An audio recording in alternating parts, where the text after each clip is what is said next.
টরন্টোর আকাশটা আজ খুব গুমোট। গত ৩ দিন ধরে একটানা তুষারপাত হচ্ছে। জানালার কাঁচের ওপাশে ধবধবে সাদা বরফের চাদর, আর এপাশে হিটারের উষ্ণতা। কিন্তু নীলার কেন জানি আজ খুব শীত করছে, হাড় কাঁপানো শীত। আজ সকালে ঢাকা থেকে একটা পার্সেল এসেছে।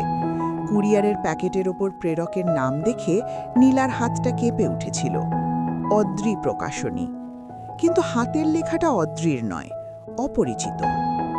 নীলা তার মেয়ে রোদেলাকে স্কুলে পাঠিয়ে ড্রয়িং রুমে একা বসে আছে। তার সামনে খোলা প্যাকেটটা, ভেতরে একটা হার্ড কাভার বই আর একটা নীল রঙের খাম। বইটার নাম ফেরার পথ নেই। লেখকের নাম অদ্রি হাসান। বইটার মলাট উল্টাতেই উৎসর্গ পাতাটা চোখে পড়ল। সেখানে মাত্র একটা লাইন লেখা, যে নীল শাড়িটা বৃষ্টির দিনে হারিয়ে গিয়েছিল তার জন্য। নীলার চোখের কোণ ভিজে উঠল।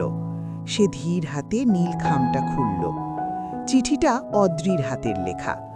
অক্ষরগুলো একটু অগোছালো, যেন খুব কষ্টে লেখা হয়েছে। তারিখটা মাস দেড়েক আগের। চিঠি। প্রিয় নীলা, এই চিঠিটা যখন তোর হাতে পৌঁছাবে তখন হয়তো আমি আর এই নশ্বর পৃথিবীতে নেই। খবরটা হয়তো তুই পাবি না, কারণ ক্যানাডার ব্যস্ত জীবনে বাংলাদেশের কোনো এক অখ্যাত লেখকের মৃত্যু সংবাদ পৌঁছানোর কথা নয়। তাই প্রকাশককে বলে গিয়েছিলাম আমার মৃত্যুর পর যেন এই বই আর চিঠিটা তোকে পাঠিয়ে দেওয়া হয়। তুই শেষবার দেখা করার সময় বলেছিলি আমার লেখা কেন শেষ হয় না, কেন মিলনের গল্প লিখি না। এই বইটা পড়িস, এখানে আমি আমাদের গল্পটা শেষ করেছি। বইয়ের শেষ পাতায় নায়ক আর নায়িকা সংসার পেতেছে। তাদের একটা ফুটফুটে মেয়ে হয়েছে, তারা খুব সুখে আছে। বাস্তবে যা আমি তোকে দিতে পারিনি, কলমের কালিতে আমি সেই ঋণ শোধ করার চেষ্টা করেছি। জানিস নীলা, তুই চলে যাবার পর আমি আর বিয়ে করিনি। সবাই বলতো আমি পাগল, আমি বলতাম আমি প্রেমিক। কিন্তু আজ জীবনের শেষ প্রান্তে এসে মনে হচ্ছে আমি ভুল ছিলাম। আমার জেদ আর ইগো আমাকে একা করে দিয়েছে। খুব ইচ্ছে করে তোর মেয়েটাকে একবার কোলে নিতে, তোর মাথায় হাত রেখে বলতে ভালো থাকিস। ডাক্তার বলেছে আমার হার্ট খুব দুর্বল। অদ্ভুত তাই না, যে হার্ট তোর জন্য এত বছর ধুকপুক করল সেটাই আজ বিদ্রোহ করছে। আমার কোনো অভিযোগ নেই, শুধু একটা অনুরোধ। আমার মেয়ের, মানে তোর মেয়ের নাম কি রেখেছিস জানি না, তাকে বলিস বাংলাদেশে তার মায়ের একজন বন্ধু ছিল যে তাকে না দেখেই খুব ভালোবাসত।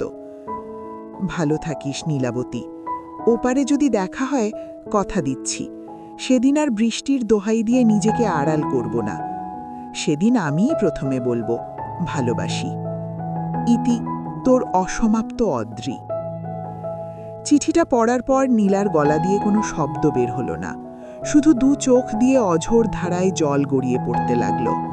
সে বইটা বুকের সাথে চেপে ধরল। বইয়ের গন্ধে যেন অদ্রির শরীরের গন্ধ লেগে আছে। হঠাৎ কলিং বেল বেজে উঠল।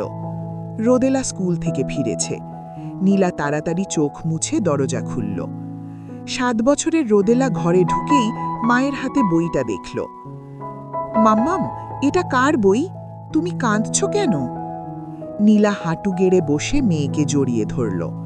রোদেলার চুলে হাত বুলিয়ে দিতে দিতে বলল, কাঁদছি না মা, এটা তোমার মায়ের একটা খুব পুরনো বন্ধুর লেখা বই। বন্ধুর নাম কি? রোদেলা কৌতূহলী হয়ে জিজ্ঞেস করল। নীলা জানালার বাইরের বরফ ঢাকা সাদা প্রান্তরটার দিকে তাকালো। তার মনে হলো অদ্রির আত্মাটা যেন ওই শুভ্রতার মাঝে মিশে আছে। সে ম্লান হেসে বলল, তার নাম ছিল অদ্রি। তিনি একজন জাদুকর ছিলেন মা। তিনি খুব সুন্দর গল্প লিখতে পারতেন, শুধু নিজের জীবনের গল্পটাই গুছিয়ে লিখতে পারেননি। সেদিন টরন্টোতে আরও তুষারপাত বাড়ল। নীলা জানত এই তুষার গলে যাবে, বসন্ত আসবে। কিন্তু তার বুকের ভেতর যে শূন্যতা তৈরি হলো, তার কোনো বসন্তেই পূরণ হবে না।